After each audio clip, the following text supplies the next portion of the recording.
நடுவர் அவர்களே, இந்த ஆண்கள் தான் பக்தியை வளர்க்கிறார்கள் அப்படின்னு தானே? ராசராசனை சொன்னீங்க, ஆண்டாள் நாச்சியாரை சொன்னீங்க, எல்லாத்தையும் சொன்னீங்க, நான் ஒன்றும் மறுக்கல. பக்தியை வளர்த்தவர்கள் ஆண்களா பெண்களா தலைப்பா, இல்ல பக்தியை வளர்ப்பவர்கள் ஆண்களா பெண்களா தலைப்பா? இன்னைக்கு யாரு வளர்க்கிறா அப்படின்னு தான்.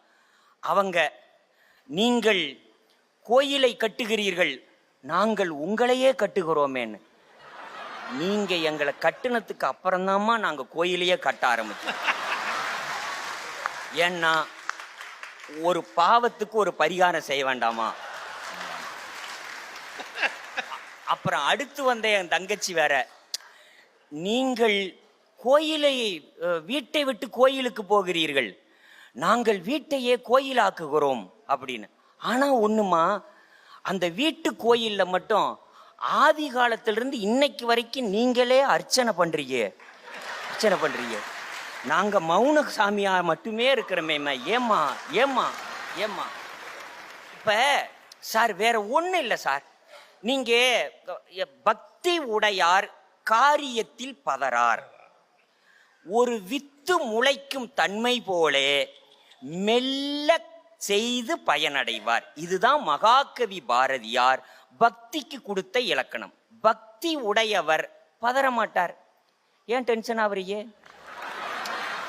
ஏன் டென்ஷன்? இப்ப நான் கேட்கிறேன், பக்தி உடையவர் ஏன் பதற மாட்டார்னா, எவன் எளிமையா இருக்கானோ அவன் பதற மாட்டான், எவன் பக்தியோடு இருக்கிறானோ அவன் எளிமையா இருப்பான். இப்ப யார் எந்த அணி எளிமையா இருக்குதுன்னு மேடையை பாருங்க.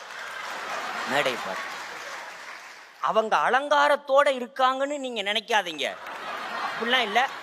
அவங்களால இதை விட எளிமையா வர முடியல சார்.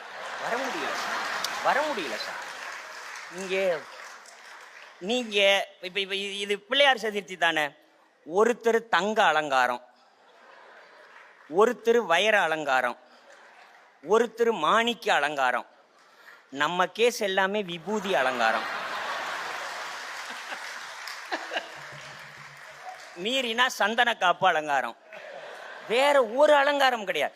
நீங்க மேக்கப் போட்டவருங்க இருக்காரு வச்சுக்கிட்டு தான் சொல்றேன், ஒவ்வொருத்தருக்கு 2 மணி நேரம் போடுறாங்க சார்.